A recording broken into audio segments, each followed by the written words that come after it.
Assalamualaikum Mbak. Waalaikumsalam. Dengan Mbak siapa kalau boleh tahu? Mbak Eka.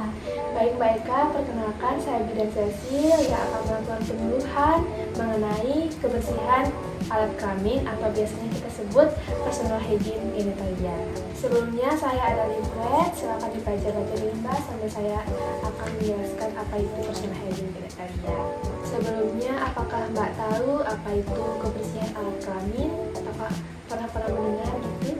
Saya pernah sih Mbak pas SMA ikut penyuluhan tentang personal hygiene kan tadi Mbak. Ya, Saya tapi sedikit kayak cara cebok yang benar itu aja sih yang saya ingat. baik Mbak, benar sekali. Apa yang Mbak katakan tadi adalah salah satu cara untuk merawat alat kelamin kita. Selanjutnya saya akan menjelaskan apa itu personal hygiene genitalia lebih rinci. Yang dimana ini adalah perilaku untuk menjaga alat kelamin kita supaya tetap sehat dan juga bersih dan juga terhindar dari infeksi. Selanjutnya Mbak, saya akan menjelaskan tentang faktor-faktor yang mempengaruhi personal hygiene genitalia. Yang pertama ada tingkat pengetahuan, yang dimana kita harus tahu bagaimana cara merawat alat kelamin kita supaya tetap bersih dan juga sehat. Yang kedua adanya pilihan pribadi, yang dimana misalnya kita memilih untuk kapan mandi, kapan untuk sikat gigi, dan juga memilih produk-produk untuk merawat alat genitalia kita. Yang ketiga ada status ekonomi dan sosial, yang dimana dalam pemenuhan personal hygiene genitalia kita membutuhkan sarana dan prasarana yang baik seperti kamar mandi yang bersih, terus air yang cukup dan bersih, kemudian alat-alat mandi yang cukup. Kemudian kita akan membahas tentang apa sih manfaat-manfaat untuk kita tahu apa itu personal hygiene genitalia. Yang pertama untuk menjaga vagina tetap sehat dan juga nyaman dan juga bersih. Kemudian yang kedua untuk menghindari kepedihan yang berlebihan. Dan yang ketiga untuk mempertahankan pH vagina dalam kondisi normal.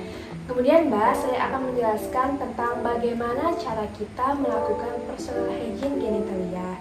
Yang pertama, selalu mencuci tangan sebelum menyentuh vagina.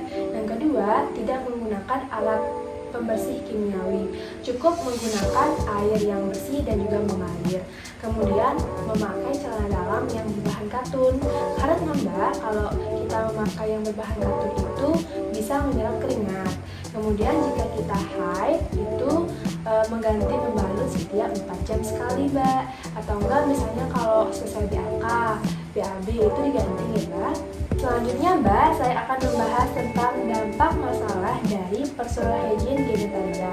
Yang pertama ada dampak fisik, yang dimana adanya gangguan kesehatan alat genitalia seperti infeksi dan gangguan lainnya yang disebabkan oleh tidak terpeliharanya alat genitalia tersebut.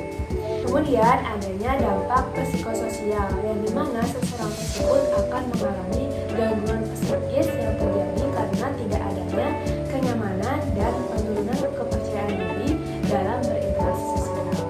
Baik Mbak, alhamdulillah saya sudah menjelaskan apa yang saya ingin jelaskan. Apakah Mbak ada pertanyaan dari apa yang saya jelaskan barusan? Sudah Mbak, saya sangat paham. Baik Mbak, alhamdulillah Mbak sudah mengerti. Kemudian saya akan mengevaluasi sedikit tentang bagaimana cara melakukan personal hygiene genitalia. Boleh dijelaskan sedikit Mbak? Dan jadi